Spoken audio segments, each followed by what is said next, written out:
अपने पड़ोसी को बोलो, हमारा युद्ध किसी इंसान से नहीं, किसी मिशन से नहीं, धर्म से नहीं, हमारा युद्ध शैतान से है। प्रधानों अधिकारियों से है, जो हेड ऑफिस, जिनका हेड ऑफिस आसमान में है। हालेलुया। इफिसियर 6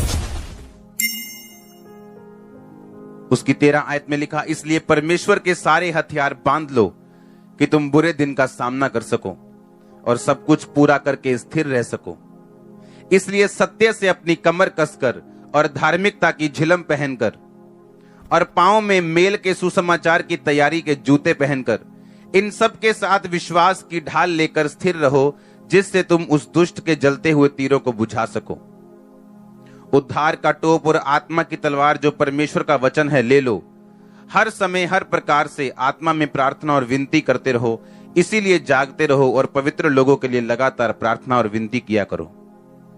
सब बोलो आमीन। आमीन। इसमें पहला हथियार है सत्य से अपनी कमर कसना, और पतरस की पुस्तक कहती है कि हमारी कमर हमारी बुद्धि है।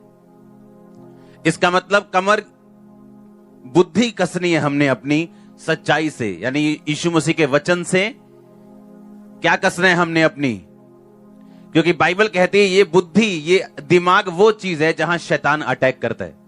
गंदे विचारों से, वो चोरी का हो, वो व्यभिचार का हो, वो कुचिंता हो, वो जेलसी हो, वो माफ ना करना हो, वो किसी को नाश करने का प्लान हो, किसी को माफ ना करना हो, किसी के विरुद्ध कड़वाहट, ये सारी चीजें दिमाग में होती। और उसने कहा कि तुम्हारा युद्ध जो है वो लहू और मांस से नहीं, पर अधिकारियों से है, हाकिमों से है, जिनका हेड ऑफिस दुष्टता की सेनाओं से जो आकाश में रहती हैं। इसलिए सारे हथियार बांधो ताकि तुम बुरे दिनों का सामना करके सब कुछ पूरा करके स्थिर रह सको। बाइबल के वचन में इस तरह लिखा कि अगर दो जने सहमत ना हो, क्या वो चल पाएंगे इकट्ठे? नहीं चल पाएंगे। उसी तरह अगर आप और परमेश्वर का वचन सहमत नहीं है, आप कुछ और कर रहे हैं, परमेश्वर के वचन में कुछ और लिखा है, तो आप परमेश्वर को यह नहीं कह सकते कि वो आपको बचाए या आपको ब्लेस करे या आपको सुरक्षित करे या आपको आशीषित करे या आपके बिजनेस को बढ़ाए। ऐसा होना पॉसिबल नहीं है। हालेलुया। उसने कहा सच्चाई से अपनी कमर कसनी और धार्मिकता की झिलम पहननी। अपने पड़ोसी को बोलो, धार्मिकता की झिलम पहन और सच्चाई से अपनी कमर कस। हालेलुया। फिर से बोलो, अपने पड़ोसी को बोलो, सच्चाई से कमर कस। तेरी कमर तेरी बुद्धि है, तेरा दिमाग है। और धार्मिकता की झिलम पहन, पांव में मेल की सुसमाचार की तैयारी के जूते पहन, और विश्वास रख। उद्धार का टोप, आत्मा की तलवार रख। आमीन। जब यीशु मसीह के पास शैतान आया और उसने कहा अगर तू परमेश्वर का बेटा है तो इन पत्थरों को बोलिए रोटियां बन जाएं। शैतान जब भी आएगा कंफ्यूजन के साथ आएगा। ये बात मैं चर्च में मैंने कम बताई होगी, लेकिन जब दुष्ट आत्माओं वालों को काउंसलिंग दी जाती है और उसके बाद उनके लिए प्रार्थना होती है, तो उनको बताया जाता है कि शैतान को अगर हराना है तो मन में उसके साथ कभी भी बहस नहीं करनी। यहां जितने पास्टर्स बैठे हैं, मेरे सन्स डॉटर्स बैठे हैं, उनको भी यह बात समझनी कि दुष्ट आत्माएं वाले जो लोग हैं, जब आप उनसे बात करो, उनकी काउंसलिंग करो, तो उनको यह बात जरूर बतानी है कि जब भी शैतान आपसे बहस करे दिल में उसके साथ कभी भी बात नहीं करनी अगर उसको हराना है तो। अगर आपको शैतान को हराना है तो मुंह से बात करनी है, दिल में नहीं। और शैतान के साथ कभी बहस नहीं करनी अपने दिल में। आप जितना उससे बहस करोगे दिल में, उतना वो ज्यादा आएगा। और ये बात परमेश्वर ने मुझे 7 बार जब 40 रोजे रखे थे तब समझाई थी। हालेलुया। क्योंकि ये मेरी लाइफ की प्रॉब्लम थी। मेंटली अपसेट के अटैक होते थे, शैतान बात करता था 24 घंटे दिल में, और मैं दिल में उसके साथ लगा रहता था, दिमाग में ही। बाइबल कहती इस बुद्धि को वचन के साथ कसना है, क्योंकि शैतान यहां अटैक करने के लिए आएगा। वो यहां बोलेगा नहीं, थोड़ी थोड़ी पी लेनी चाहिए, वो यहां बोलेगा आपसे। और अगर ये वचन के साथ कसा हुआ नहीं है तो वो एंट्री मारेगा। इसीलिए यीशु मसीह ने ये नहीं कहा, ओए शैतान तेरे को नहीं मालूम थोड़े दिन पहले मेरे लिए आकाशवाणी हुई थी कि मैं उसका प्रिय पुत्र हूं, मैं इससे बहुत प्रसन्न हूं, यहोवा ने मेरे लिए आकाशवाणी की थी, क्या तुझे मालूम नहीं? भूल गया तू क्या? एक भी बहस नहीं की दिल में, जो उसने चैलेंज किया उसके हिसाब से वचन बोला। अगर वो आपको ये कहे दिल में तू कभी चंगी नहीं हो सकती, आप क्या कहेंगे? नहीं, एक दिन खुदावंद मेरे पे जरूर दया करेगा। हाँ, और कहना क्या चाहिए मुंह से कि उसके कोड़े खाने से मैं चंगी, मैं होऊंगी नहीं, मैं हो चुकी हूं। आमीन। ये तो सिंपल सा एक वर्ड है। आपको अपना केस ढूंढना है कि शैतान आपको किस बारे में तंग करता है। इसलिए आपको बाइबल पकड़नी, उसे पढ़ना है। जितनी आप ज्यादा पढ़ेंगे और समझ रखेंगे और दिमाग को कस के रखेंगे, टाइम आने पर जब शैतान अटैक करेगा, आप जब बोलेंगे, बोल के बताएंगे।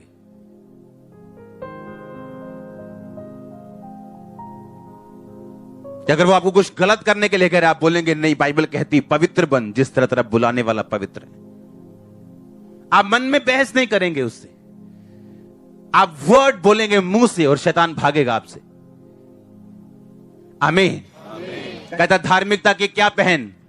झिलम। झिलम जो होती थी वो छाती पे पहनते थे, दिल पे, दिल सुरक्षित रहे। यानी जो तेरे बुद्धि में आ चुका है, जो तेरे माइंड में आ चुका है, जो तूने सुना है आज चर्च में, जो घर जाके पढ़ा है, जो टीवी पे सुना है, उसको मनन करना है, अपने दिल में लेके जाना है। दिन और रात इस पर मनन करना, कंसंट्रेट करना इस पे। अगर इससे रिजल्ट निकलवाना है वचन से तो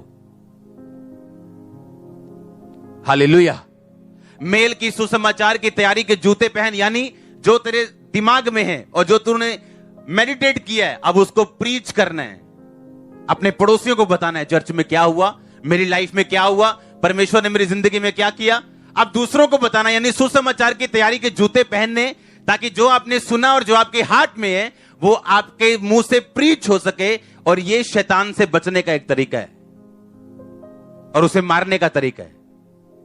आमीन। उसने कहा फिर तुम क्या करो?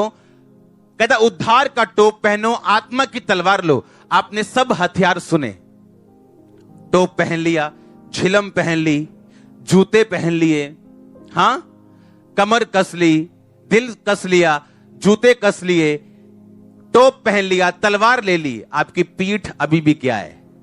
नंगी है। आप जानते, पीठ के लिए परमेश्वर ने कोई भी सुरक्षा नहीं दी। नहीं तो अगर पीठ पे भी आपके कुछ पड़ेगा तो मरोगे ना कि नहीं मरोगे? कि पीठ पड़ोसी के लेके आए हो? हां, क्योंकि परमेश्वर इसमें दो मैसेज आपको देता है। आपकी पीठ को आपका स्पिरिचुअल फादर सुरक्षित रखता है हमेशा प्रार्थना में।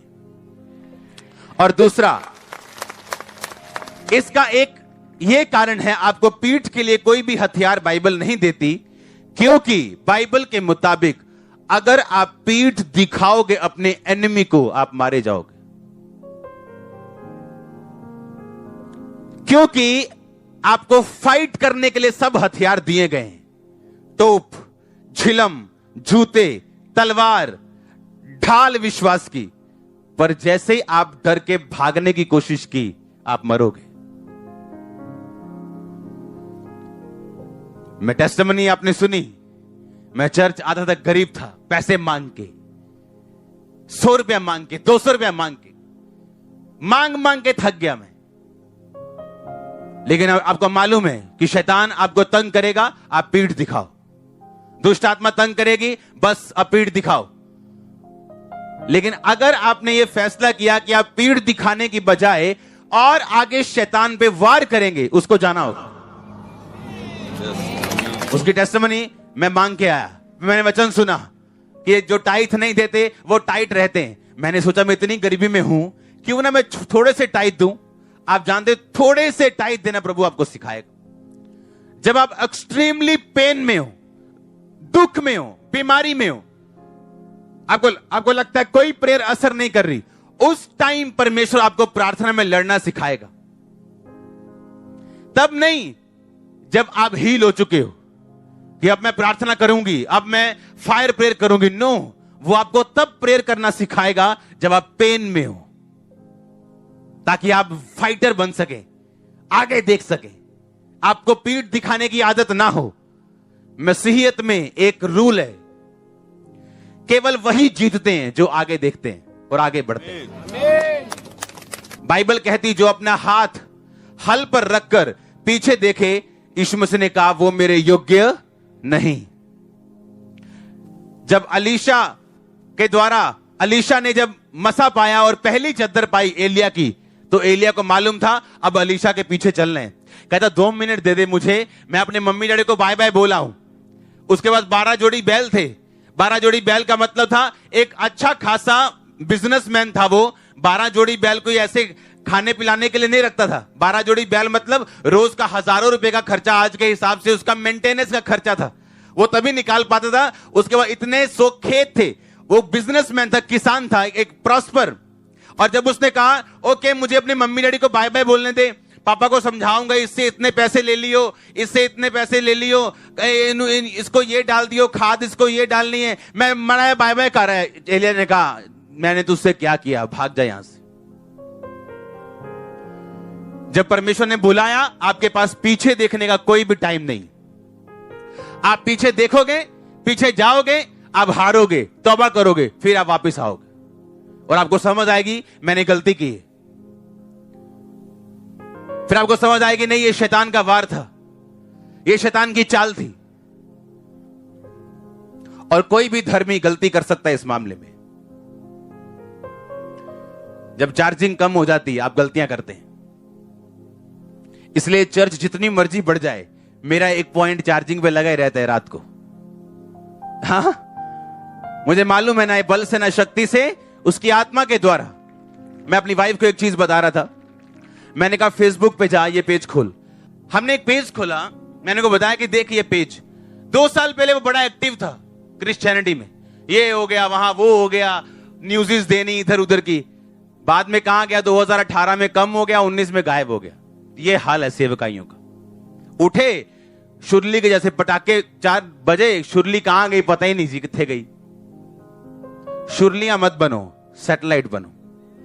और सुनो, जितने मर्जी आप पढ़े लिखे हो, जितने मर्जी आप बाइबल स्टूडेंट हो, बाइबल टीचर हो, कोई भी हो, बिना आपकी चार्जिंग और बिना बेसिक पूरा किए आप शैतान से फाइट नहीं कर पाओगे।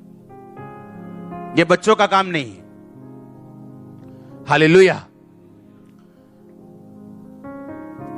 आप देखो एलिया जिसने आसमान से बारिश बरसा दी, आसमान से बारिश बंद कर दी, नबियों सैकड़ों बाल के नबियों को मार दिया। जब एक धमकी दी जेज़ाबेल ने, भाग गया वहां से। आप दिमाग लगाओ, एक आदमी जो 400-800 की भीड़ से, जो बाल के नबी जिनके अगर 30-30 फॉलोअर भी लगाओ कि 24,000 लोग हैं उसके पास, उसकी भीड़ से नहीं डरा, एक लड़की की धमकी से डर गया वो। रीजन क्या था? प्रार्थना की कमी होना। आप जितने मर्जी खब्बी खानो, आपको रोज चार्जिंग करनी है। आप मोबाइल को ये नहीं कहते मैंने परसों तुझे फुल चार्ज किया था ना, आज चार्ज नहीं करूंगा तभी भी तुझे चलना है। वो चलेगा क्या? नहीं चलेगा। क्रिश्चियनिटी में, मसीहियत में अगर आपको जीतना है, आपको सिर्फ आगे देखना है।